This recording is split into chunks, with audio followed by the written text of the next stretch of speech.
ప్రధానమైన మీడియా అది. మీరు ఒక కొత్త పార్టీకి ఎమర్జింగ్ ఇద్దరు పెద్ద ఎద్దులను ఢీకొట్టున్నారు. మీకంటూ ఒక సొంత మీడియా లేదు.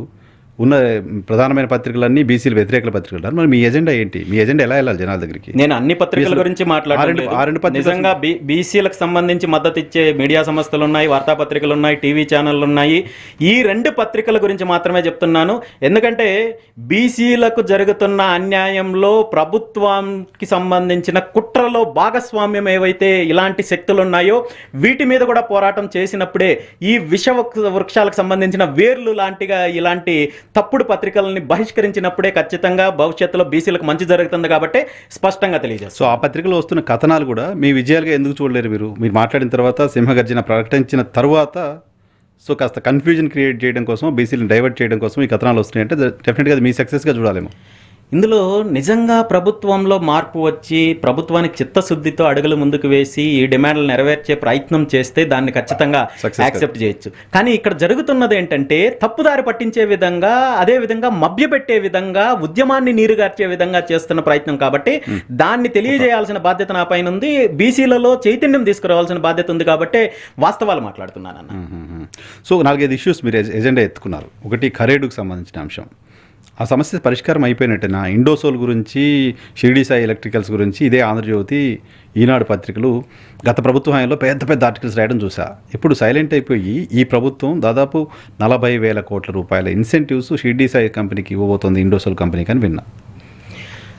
ఆంధ్రప్రదేశ్ రాష్ట్రంలో రాజకీయాలు ఎలా ఉన్నాయంటే, రాష్ట్రం ఏర్పడిన కొత్తలో సిద్ధాంతపరమైన రాజకీయాలు ఉండేవి, ఆ తర్వాత కుల రాజకీయాలు వచ్చాయి, ఆ తర్వాత వర్గ రాజకీయాలు వచ్చాయి, ఆ తర్వాత కుటుంబ రాజకీయాలు వచ్చాయి, ఇప్పుడు మాఫియా రాజకీయాలు నడుస్తున్నాయి. మాఫియా డెఫినెట్గా రాష్ట్రంలో మాఫియా వ్యవస్థ, ఒక మాఫియా రాజకీయాలు నడుస్తున్నాయని చెప్పడానికి ప్రత్యక్ష ఉదాహరణే మీరు చెప్పిన ఇండోసోల్ కంపెనీ కావచ్చు, ఏదైతే విశ్వేశ్వర రెడ్డికి సంబంధించిన షిరిడి సాయి ఎలక్ట్రికల్స్ కంపెనీ కావచ్చు.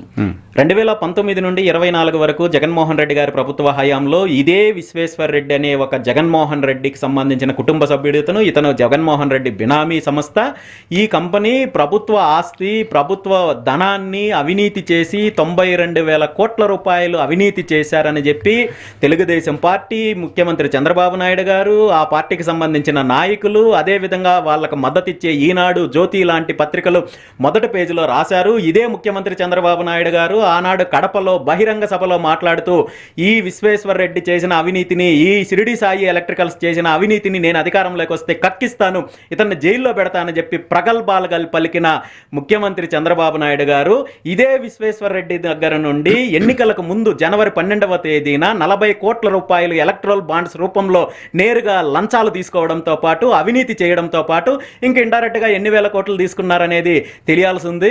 ఈరోజు దానికి ప్రతిఫలంగా వీళ్ళు అధికారంలోకి వచ్చిన తర్వాత చర్యలు తీసుకోకపోగా ఆ కంపెనీకి ఇప్పటి వరకు సుమారు 39,000 కోట్ల రూపాయల కాంట్రాక్టర్లు ఇచ్చారు, 16,000 ఎకరాలకు పైగా భూములు ఇచ్చారు. అందులో భాగంగానే కరేడులో 8,300 ఎకరాలు ఇచ్చారు, అదేవిధంగా కడప జిల్లాలో ఇచ్చారు.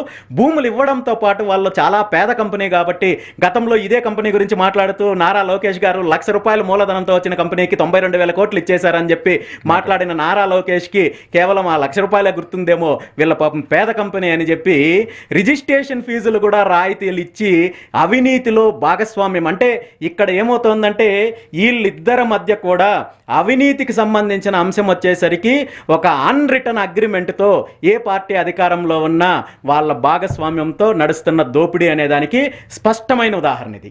సో ఆంధ్రప్రదేశ్లో కూటమి సర్కారు ఈ 20 నెలల పాలన చూసినప్పుడు మీకు డెవలప్మెంటే కనిపించట్లేదా? 20 లక్షల కోట్ల పెట్టుబడులు తీసుకొచ్చామని ముఖ్యమంత్రి చంద్రబాబు నాయుడు గారు చెప్తున్నారు, కనపడట్లేదు అదేమి?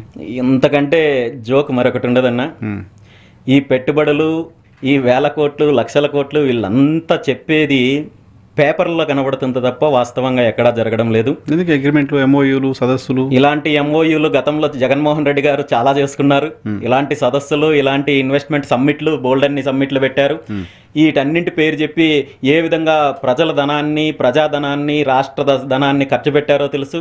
అదేవిధంగా ఇప్పుడు కేవలం భూదోపిడీ కోసము వీళ్ళకు కావాల్సిన బినామీ కంపెనీలు, జోబు సంస్థలకు రాష్ట్రానికి సంబంధించిన వేల కోట్ల విలువైన భూములని దోచిపెట్టడం కోసము కంపెనీల పేరు చెప్పి, అభివృద్ధి పేరు చెప్పి, ఇన్వెస్ట్మెంట్ల పేరు చెప్పి వీళ్ళకి భూములు అప్పనంగా కట్టబెట్టడానికి మాత్రమే చేస్తున్నారు. ఈ తీసుకున్న భూములని ఈ కంపెనీలు ఏదైతే బ్యాంకుల్లో తాకట్టు పెట్టి వేల కోట్ల రూపాయలు తీసుకొని దాని ద్వారా వేరే వ్యాపారాలు చేసుకోవడం, ఆ తర్వాత దీన్ని క్లోజ్ చేయడం, ఇది గతంలోనూ జరిగింది, ఇప్పుడు జరుగుతోంది. దీన్ని అంతటిపైన కూడా ప్రజల్లో చైతన్యం తీసుకొని వచ్చి రాష్ట్రంలో రాబోయే రోజుల్లో జరుగుతున్న భూదోపిడీ పైన కూడా పోరాటం చేయడానికి బీసీవై పార్టీ సిద్ధంగా ఉందండి. సో అవినీతి పైన మీకు ఆధారాలు ఉన్నాయి మీ దగ్గర? 100% ఈ అవినీతిలో ఎప్పుడు గతంలో కావచ్చు, ఇప్పుడు కావచ్చు, ఈ రెండు పార్టీల విధానము ఒక్కటే అని చెప్పడానికి మీకు ఒక చిన్న ఉదాహరణ చెప్తాను. ప్లీజ్. ఖరీదు భూముల విషయంలో ప్రభుత్వము వేల మంది రైతులకు అన్యాయం చేస్తుంటే వైఎస్ఆర్ కాంగ్రెస్ పార్టీ కనీసము దాని మీద స్పందించలేదు. రాజయ్యపేట విషయంలో భూదోపిడీ చేస్తుంటే బల్క్ డ్రగ్ కంపెనీకి సంబంధించి వైఎస్ఆర్ కాంగ్రెస్ పార్టీ స్పందించలేదు. రాష్ట్రంలో జరుగుతున్న అనేక భూ పంపిణీలు విచ్చలవిడిగా 99 రూపాయలకి, 1 రూపాయికి ఇచ్చేస్తున్నాము, ఏదో వీళ్ళ సొంత బాబు సొమ్ము అన్నట్టు ఇచ్చేస్తుంటే స్పందించలేదు. కానీ ఒకానొక సందర్భంలో వైజాగ్లో టీసీఎస్ కంపెనీకి సంబంధించి సుమారు 34 ఎకరాలు అనుకుంటాను, 99 రూపాయలకు కేటాయించారని చెప్పి దాని మీద వైఎస్ఆర్ కాంగ్రెస్ పార్టీ నాయకులు, వాళ్ళకి సంబంధించిన సాక్షి మీడియా, వాళ్ళకి సంబంధించిన యూట్యూబ్ ఛానల్లో అనేక రకాలుగా ఆరోపణలు చేశారు, అనేక రకాలుగా అవినీతి జరిగిందని చెప్పారు. ఈ కాంట్రాక్ట్ జరిగింది 2025 ఏప్రిల్లో జరిగితే ఆ రోజు నుండి సుమారు 2025 అక్టోబర్ వరకు అనేక ఆరోపణలు చేసిన వైఎస్ఆర్ కాంగ్రెస్ పార్టీ అక్కడ సడన్గా ఈ అంశాన్ని పక్కన పెట్టడంతో పాటు అప్పటి వరకు వీళ్ళు చేసిన వీడియోలు ఇవన్నీ కూడా సోషల్ మీడియాలో కూడా డిలీట్ చేశారు. దీని వెనక రీజన్ ఏముందని చెప్పి ఒకసారి రీసెర్చ్ చేస్తే ఏ కంపెనీకి అయితే వీళ్ళు భూములు కేటాయించారో ఆ కంపెనీ నుండి అధికారికంగా వైఎస్ఆర్ కాంగ్రెస్ పార్టీకి 10 కోట్ల రూపాయలు ఎలక్ట్రల్ బాండ్స్ రూపంలో వచ్చాయి. అనధికారికంగా అది ఎంత చేతులు మారాయి అనేది నాకు తెలియదు. ఈ ముట్టడి దగ్గర నుండి ఈ ఎలక్ట్రల్ బాండ్స్ రూపంలో డబ్బులు వచ్చిన తర్వాత దాని మీద మాట్లాడడం లేదు.